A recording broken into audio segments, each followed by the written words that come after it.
Uh, so students nowadays are generally very stressed, and they are feeling, not so happy. So, what will you have to say to them? Yeah, thank you. I thought firstly I would begin with why me really, in the sense that I'm addressing students who are in class 11 and 12 who haven't been to school for more than 1.5 years. Many of them have their exams cancelled and their future completely thrown into uncertainty. So basically, I haven't faced this situation. Uh, None of us actually have ever faced anything similar to it. And students who are in class 11, 12, they are facing this at such a critical juncture that it is very natural to be feeling anxious and apprehensive about the future. So the reason why I thought, I will have a conversation with all the students, and I mean it's a conversation in a sense that we will have questions and answers. There is actually one question none of you can ask me, but apart from that, we will have all forms of questions are welcome. Uh, I will come to which question you cannot ask me. Uh, the reason why I'm here is because, I have the privilege of talking to a lot of young people who are going through this uncertainty. So, through our conversations with them, I have gathered some idea regarding how we can collaborate in through collaboration we can sort some of these problems out. Some of the young people have been actually very generous in sharing their problems and also coming up with solutions which they themselves have created. So I think I would be able to share some of my insights. And also, because I'm kind of have this job where I talk to people who are feeling stressed, I thought I may be able to share some of my insights which I have gained through work uh, regarding how to deal with stress. So basically, we will have a question and answer session. It will be hopefully an interactive format. The question which none of you can ask me is uh, how much I used to score in maths in my entire academic career, because I want to hide that fact. Absolutely, it's I think mm, that would be something I would be ashamed to answer unless I'm bribed heavily. So, apart from that question, Dr. Ram, how much did you used to get in maths? Did you ever pass in maths? I'm happy to answer all questions. So, I've been talking to a lot of uh, children. Every day I meet a lot of young students who are going through the kind of stress which all of us would be aware of. And the way I think that we can battle our stress, we can face the stress which is staring at us, is by taking some simple measures which I feel is doable for all. The first thing is uh, we have to identify what we are fighting, you know. And when I think of the entire pandemic situation over these last 18 months, I believe that we are fighting three things. The first is the COVID virus itself. And all of us know, all of you know how to fight that. Social distancing, masks, avoiding gatherings, and some of it, staying at home, not attending anything in large groups. And these are the tools through which we can fight the COVID virus from affecting us. Unfortunately, it still does, but we have to fight the virus through certain behavioral changes. Hand washing is also very important. So, one is how do we fight COVID virus, which we all know. The second thing, which I feel is contributing to our stress and anxiety, is this whole information virus. There are so much information which is coming in every day. Some of them are so, what would I say, contradictory. So one day you hear about something, the other day it is completely the opposite. So I think we need strategies to fight the information virus also, so that it does not add to our anxiety. How do we do that? The strategy I follow is that I basically avoid any news which I get through social media or through WhatsApp chats. I actually don't read them, I avoid them. But I do need to keep in touch with what's happening, because information again is power. Information, we really can't stop everything from filtering in. So I read the newspaper, I go to the online sites of major newspaper sites, or I go to their web portals, see what is happening. And then again in the evening for about 15 to 20 minutes or maybe 30 minutes, I listen to the news, or again I log on to the online portals which are reliable. So I think what I'm trying to suggest is log on to reliable news portals, log on to trusted websites, listen to news which is in the mainstream media, and please avoid reading these mindless WhatsApp forwards or social media unverified news, which triggers much more anxiety. And personally, I feel that if we are able to do that, at least we will not be victims of fake news, and that itself can reduce certain amount of anxiety. The third virus which we are battling is what is I term it as the worry virus, the anxiety virus. Now, how do we deal with the worry virus? What many of my young friends have told me is that we sit down and we try and make a list. We try and make a list of all the things, worries, which is causing them anxiety and panic.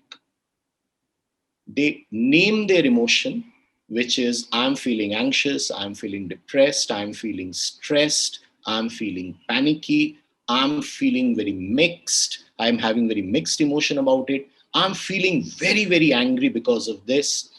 And we try and sit down and make a list. Often, it is very helpful to see what is causing anxiety, what is causing anger, what is causing panic in a plain sheet of paper. And then, the best way to deal with it is to deal with each bits in small, tiny, doable actions. We can't take on everything simultaneously. So, if you have a list of 10 worries, we need to focus, we need to decide that let's fight these one or two things, and over a period of time, we will try and conquer all of them. Now, when you have made a list, you will see that there are about 4 or 5 worries which you, along with your friends, along with your teachers, along with your family members, will be able to solve. There are few worries which we individually cannot solve. And I think it is very important to let those worries go and not fight them. You have to roll with it, you have to accept it. A very common worry which many of the children are telling me these days is their entire vaccination status if they are traveling abroad. Will they get vaccinated? Will they not be vaccinated? Where are they going to be quarantined? Many of the students are preparing to go abroad. Many young people are extremely worried about the health of other members in the family. I met a 17-year-old few days back whose father works in police. He has got his one dose, and let's call this boy Arjun. Arjun was incredibly worried about the fact that his father was not taking enough precautions. He's a smoker, he has diabetes, and he was actually very, very worried about his health. So, therefore, what I'm trying to say is let's create a list of what are the things which collectively, through family members, through friends, through teachers, we can solve. There are certain things like when would the vaccination happen, when would the international travel be allowed, whether we will be able to sit for our competitive exams when we don't know. None of us knows. But trust me, the authorities are doing their best to solve it.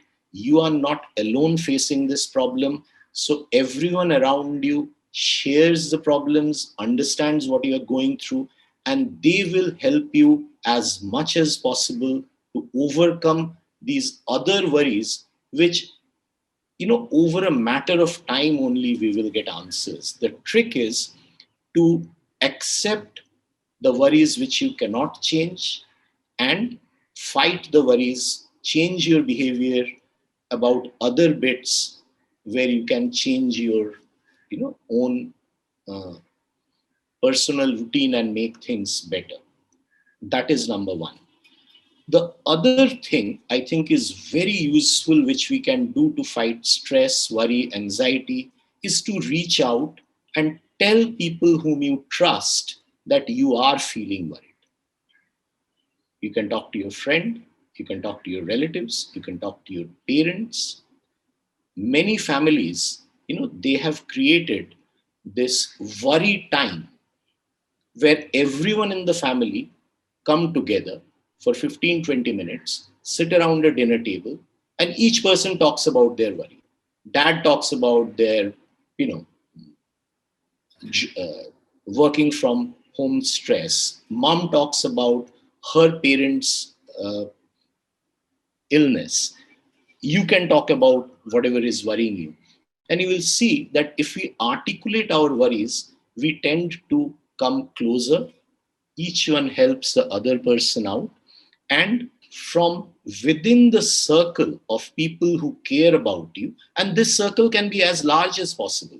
The circle can be your friends, can be your other family members, it can be your parents, it can be your teachers. So, can you create a circle where for 10-15 minutes you can talk about your anxiety and see how each of you can help the other person out? I think that also works a lot.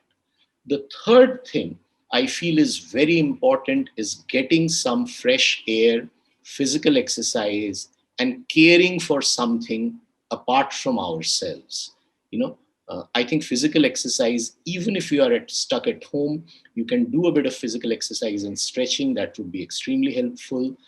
If you have plants at your home, look after them. That will give you a sense of nurturing, a sense of peace. If you have pets, it's one of the best ways to relieve your stress. If you don't have pets, if you like animals, you can take care of strays. You can volunteer for some helplines where maybe 15-20 minutes, 1 hour, you will contribute to something, a bigger cause, which will help you to feel better.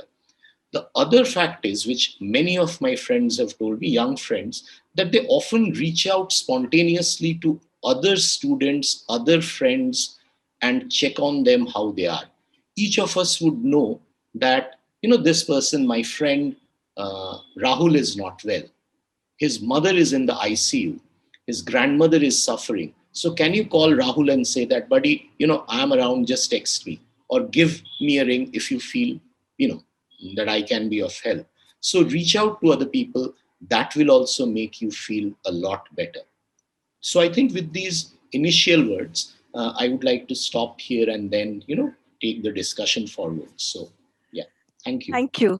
Dr. Ram, what about children when they are having concentration problems? They are unable to concentrate on their studies and they're feeling irritated because they're doing the same thing over and over again. And at times they're feeling trapped inside their rooms.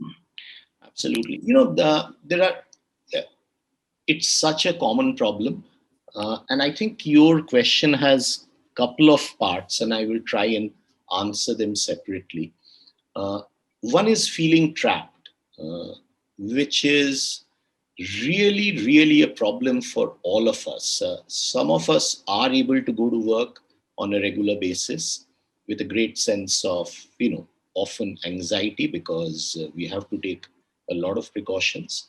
Most of us are stuck at home, not able to go out, and there is actually no easy answers to overcome this feeling apart from the fact that we have to talk to ourselves and convince ourselves and counsel ourselves that we are trying to stay safe at home, and at least one day this will end. And if we do not acquire the virus, if we do not get infected, we will be a lot more healthy, lot more safe for the future, whatever activities we are planning to do.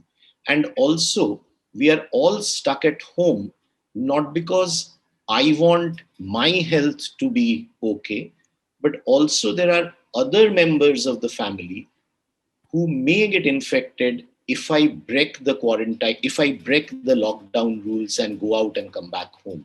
So I think we need to convince ourselves that we are not only staying at home to keep ourselves healthy, but also as a community service, also as a duty towards the family members to keep others healthy. The other thing is, I would really like to make an appeal to all of you who are feeling stuck at home, that trust me, the frontline workers like the police, the nursing staff, the municipality workers, the doctors, nurses who are working in the ICU, they are making huge sacrifices to keep all of us healthy. And they are really fighting a humongous battle. When I first had to go to a COVID ward wearing the PPE kit, I'm not ashamed to tell you that I almost fainted. Wearing a PPE kit, not able to drink, go to the toilet, eat, and working for 6 to 8 hours like that is something which is so incredibly difficult. So my request is that please kind of accept what they are doing. Please acknowledge what they are doing. And as a mark of respect towards all these people who are putting their lives on lines, stay at home. There cannot be any greater reason. My feeling bored, my feeling not going out and having meeting my friends is a small sacrifice we can make for all these thousands of people who are working selflessly. So I think we need to remember that. The first part of your question was, how do we keep ourselves convinced and how do we keep ourselves motivated? It is again a very difficult task. School is not a place for learning. School is not a place for learning just geography, maths, history. It's a place, it's a social hub. There are friends, there are teachers where you share, where you laugh, where you fight, where you tease each other, where you learn things together, where you solve problems together, uh, where you flirt, where you do a large number of things, and maybe fall in love and get married also later. So I don't know. South Point has this great reputation that each South Pointer marries another one. At least that used to happen in our days. I don't know whether it has changed or not. So anyway, so school is a place where there's a lot of things which happening, and just replacing that with a screen and keeping yourself motivated to study is a difficult task. So what do we do? What can we do? I think again, going back to the point of physical exercise, getting some fresh air, I think is very important. Try and create small circles, study groups where you can support each other if your interest is flagging.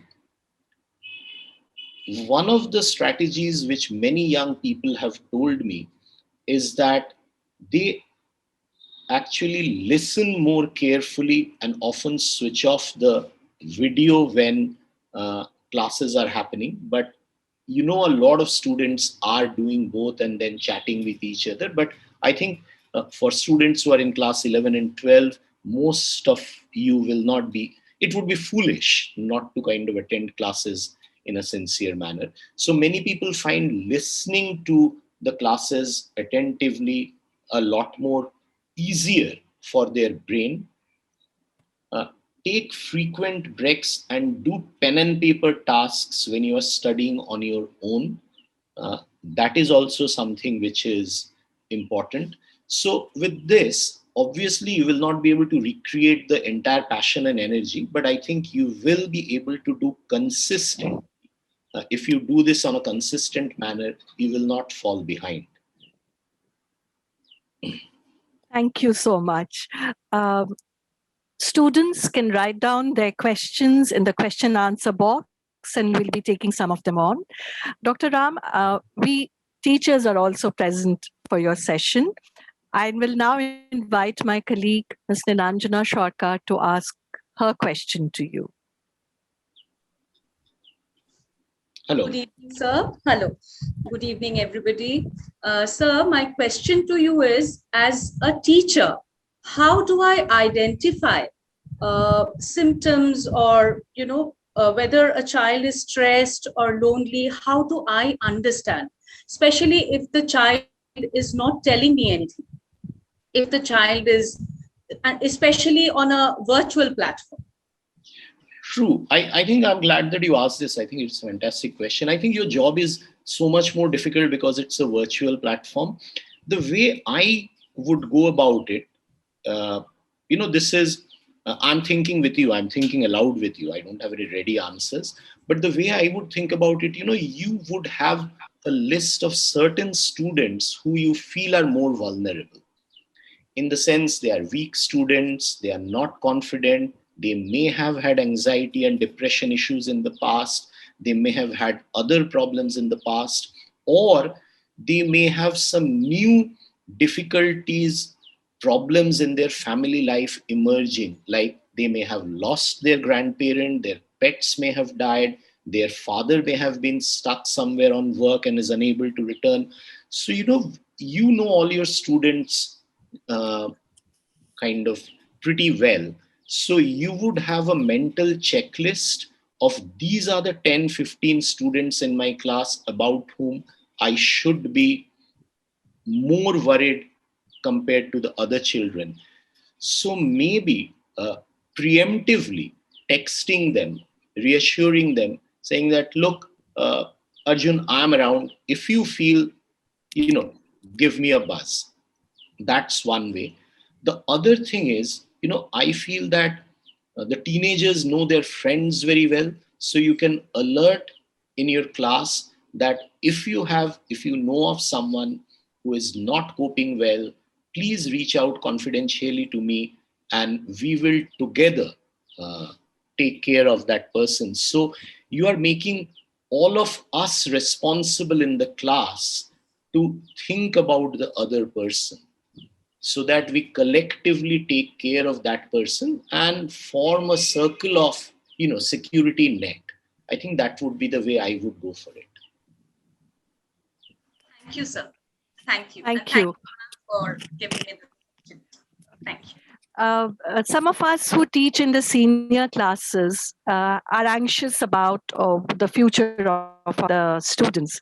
So we have Ms. Brita Shorkar who wants to pose a question to you. Good evening, everyone.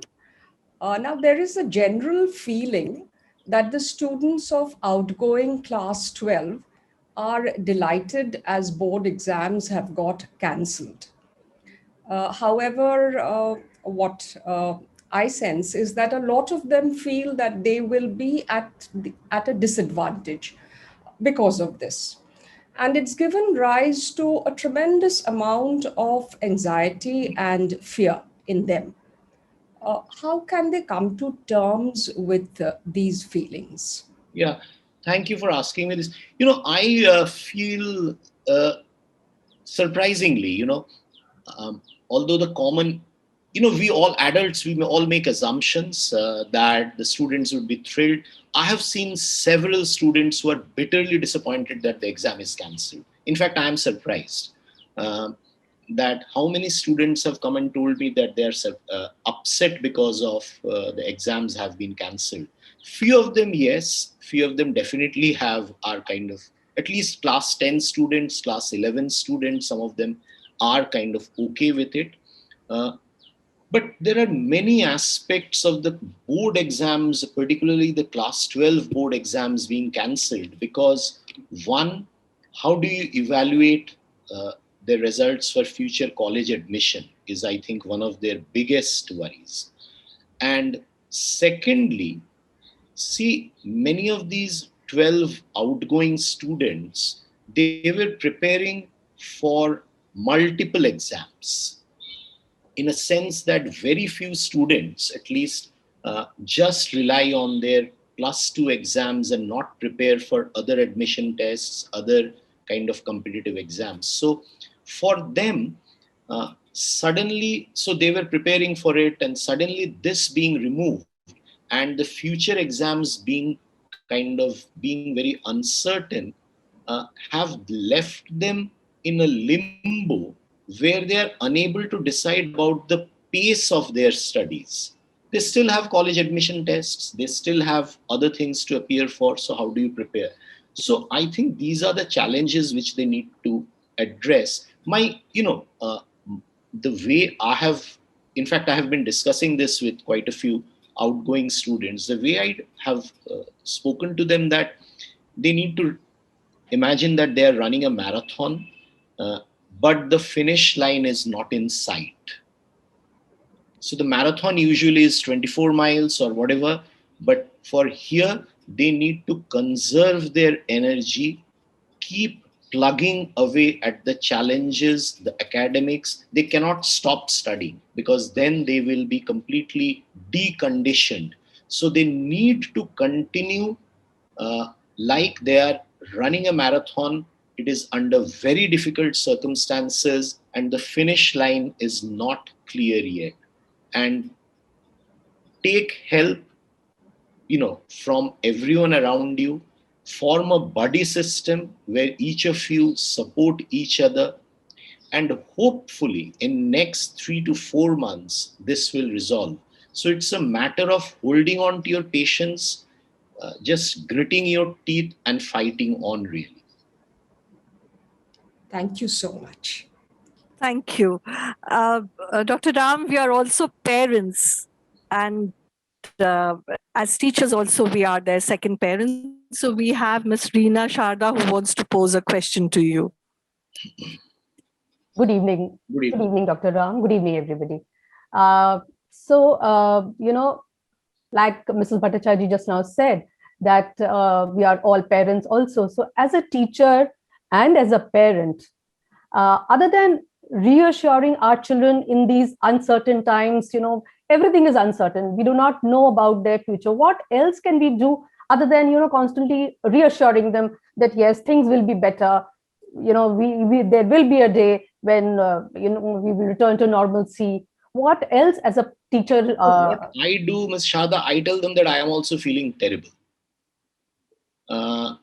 So, what I have seen with children is that if I say that everything will be all right and stuff like, so they say, duh, you are a old bald man, you don't understand what we are going through. You are not facing these difficulties, which is absolutely true. I'm not in their shoes. So for many young people, our reassurances sound hollow. So what I do is I open a conversation with them where I enable them to articulate their anxiety rather than just saying that it will be all right. So suppose you come to me saying that, Dr. Ram, I'm feeling very worried. I don't have a discussion with you and I say, Ms. Sharda, everything will be all right. Ghabdao nahi, puja karo, thoda pranam, Hanuman Chalisa padho, you will be all right. you will feel that this guy didn't listen to me. Absolutely. So what I do is, see, I don't offer solutions. I would not offer solutions to you immediately because I don't know your mental landscape.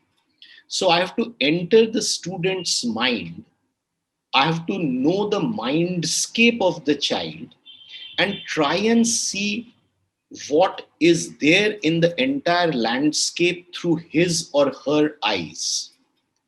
So I say, let's have a discussion regarding what's happening. I'm also feeling terrible about certain things. So let's exchange notes. So then this child articulates what he is going through.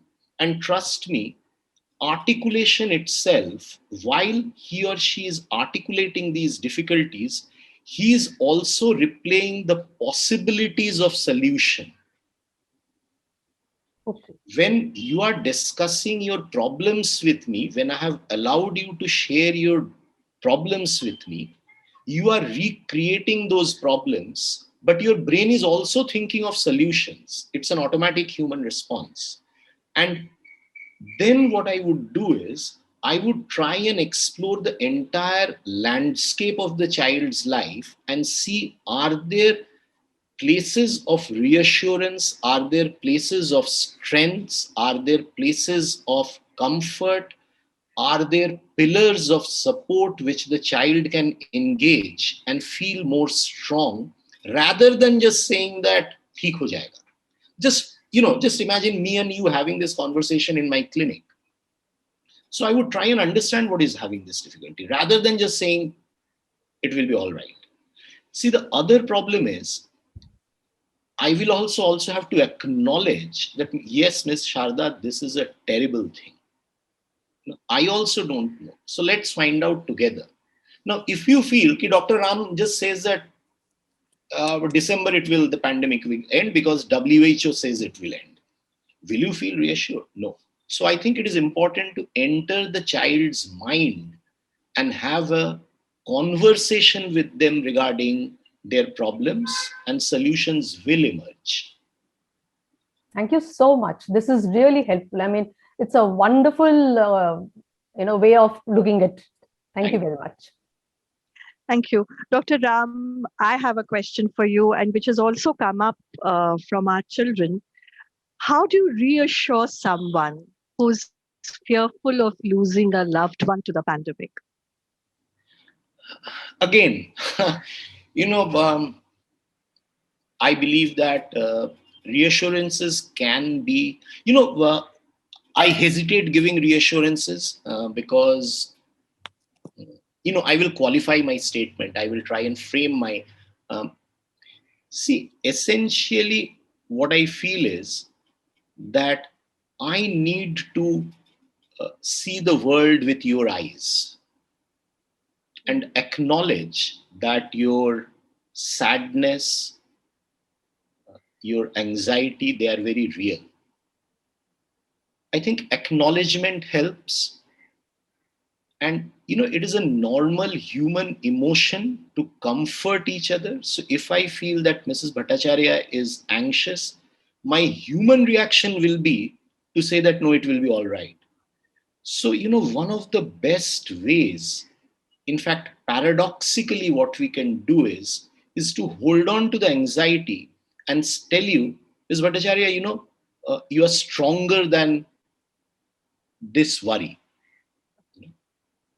You will be able to go through it. This is a genuine anxiety. This shows your love, affection, concern for that person. Tell that person that you are very worried about him and pray, hope that things will be all right. So therefore, acknowledging that person's anxiety, allowing the person to articulate his anxiety, requesting the person to communicate to the loved one that I'm worried about you. Can we do something together to, tackle this anxiety? I think helps a great deal. And also, accurate information is very, very important, as I said. there is so much, many of the young people, or all of us really, we get swayed by all these false information. Each day, there was a news item I think it was in the mainstream newspapers also, that flushing a toilet, you need to put down the bowl of the, while you're flushing a toilet, you need to kind of be very careful, because through the sewerage system, the COVID virus is kind of, as you flush, it will rise. Yes, I saw that. And one of my young girls who had obsessive compulsive disorder was petrified about this, because she spends a lot of time in the toilet washing her hands. And I said, where is the veracity of this information? So let's kind of Google. So we sat down, checked WHO, saw that it was just a theory and it was not a fact. So I think also checking out the information source of your worry is very important. True. Thank you. Dr. Ram, we have questions coming in from the question answer box, and I'm posing the first one to you. Why is it that I long to connect with my friends and family and loved ones, but at the same time feel detached and distanced from them, and it becomes practically impossible for me to reach out and hold a conversation with them without feeling drained, and hence prefer my own company, even though I feel lonely? True. I think that's a very articulate question. How, my God, I often admire kind of young people when they are able to articulate so wonderfully. Partho is here. I can see him. He would agree that we were all virtually brain dead compared to many of these young people whom we meet. So it's such a wonderfully articulated question. Thank you. I think this habit of being forced into isolation is causing a lot of this. So I want, but I have got into this habit of not socializing, and minimal amount of socializing makes it a strain.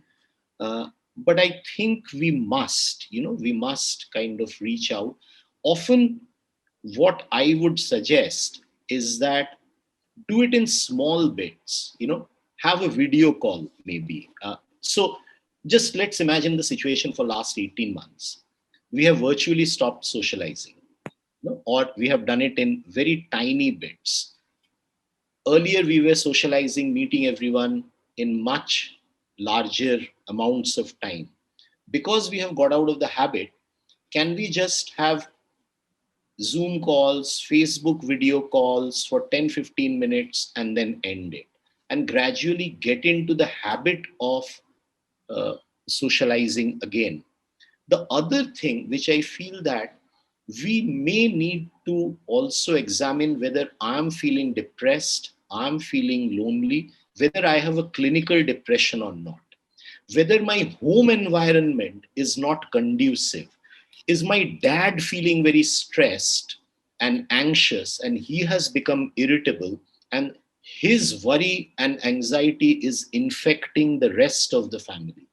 Are your parents all right? I mean, emotionally. Is the home environment pulling you down? So I think we need to examine how we ourselves are feeling, how the home environment is, and also thirdly, start getting back into the swing of things as we used to do in the past. Dr. Ram, I would just like to add to that. How do you think they can regain their ability to interact and connect again because of this isolation? You gave us certain tips, but their social skills have really gone for a toss. I feel that, surprisingly, you would have had students who had come back to school for, and many of the students I met, they were just longing for it. So I don't think it will be too much of a problem for students who are in class 11 and 12. I think they will just, because that is their normal human social interaction. I think this is very abnormal.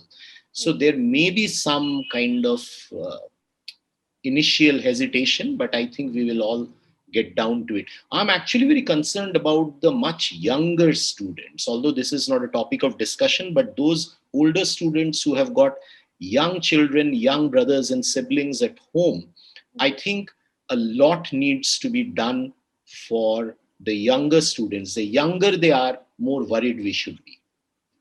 Right.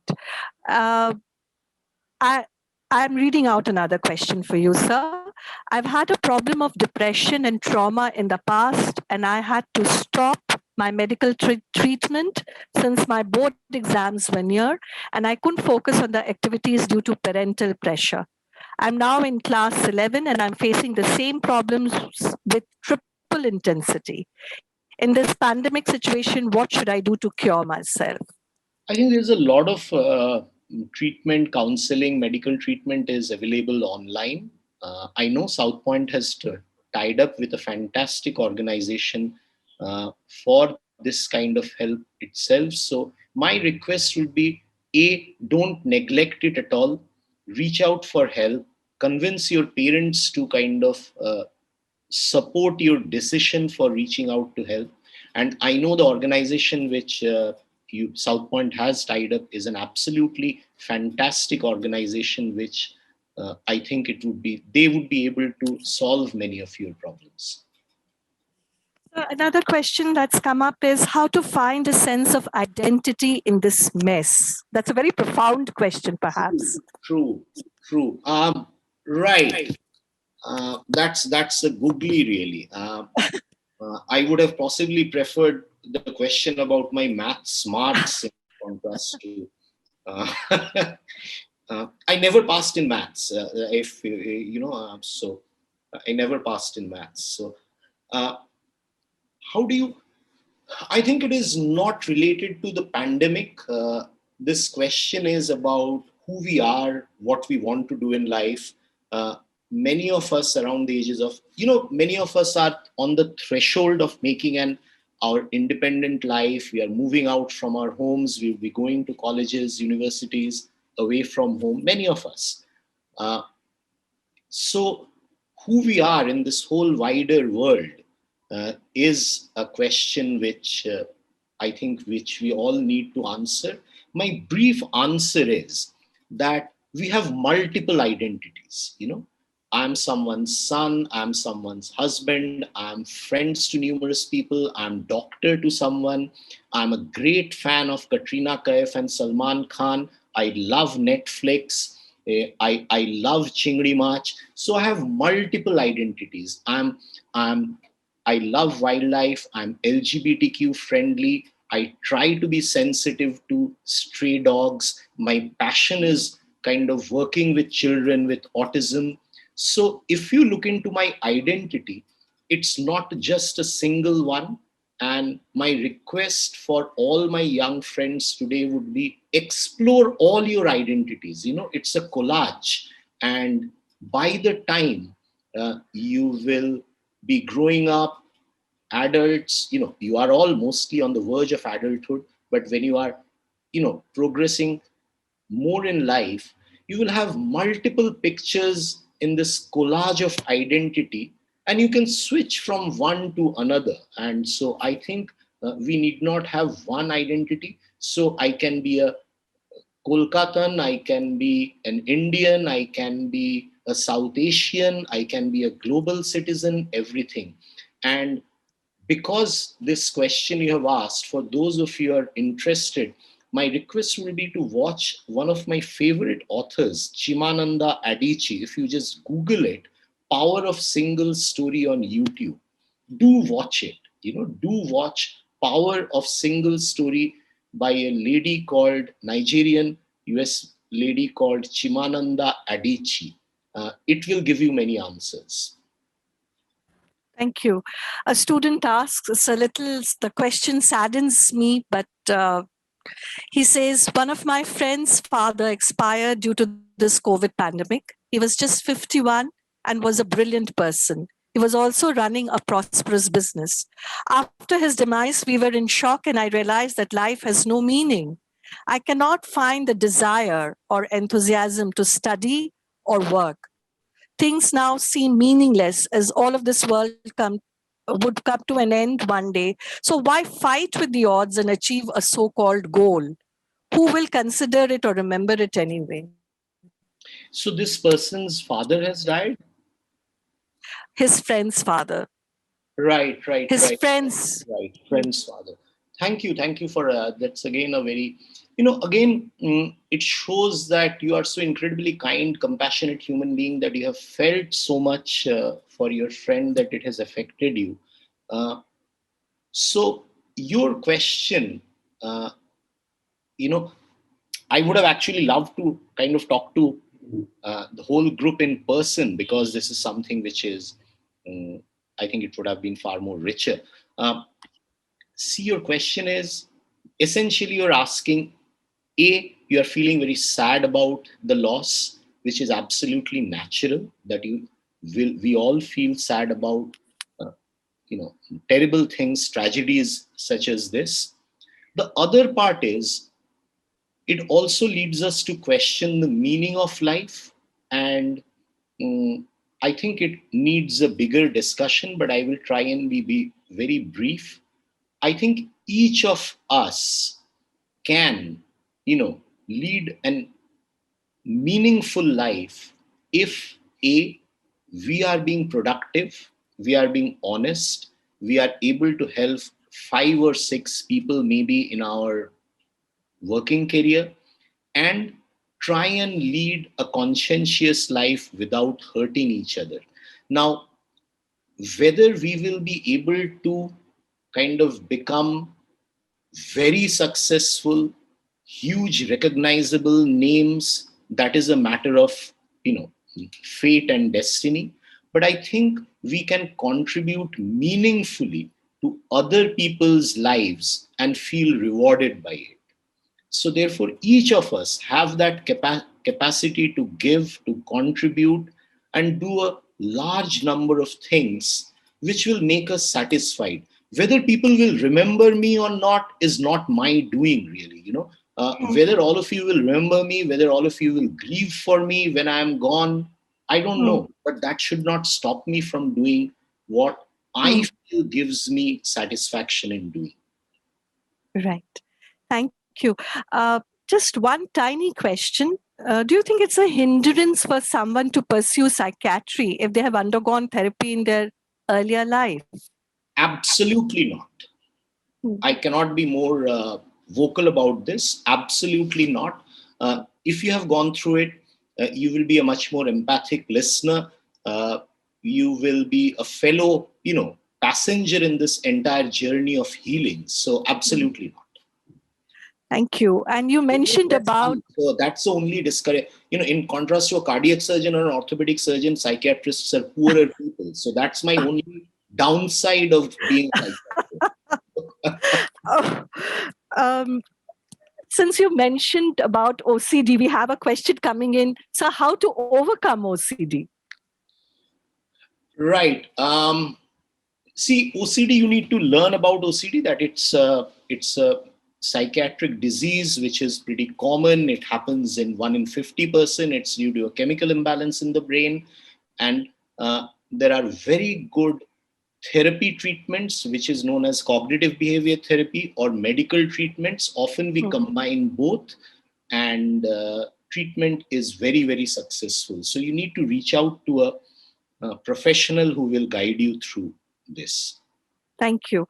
I will request one last question from the teaching fraternity from Mrs. S. Rajlakshmi, because we are also concerned about the children. If Ms. Rajlakshmi could ask her question, please. Thank you, ma'am. Good evening, Dr. Ram. Good evening, everyone. Good evening. As teachers, sometimes we find it difficult to deliver lessons as effectively as the offline mode. This mental block mainly arises because it is hard to stay connected on a personal level with our pupils online. How do we overcome this barrier? To be honest, I don't know is the simplest honest answer. See, teaching is multimodal. It is not just visual and listening.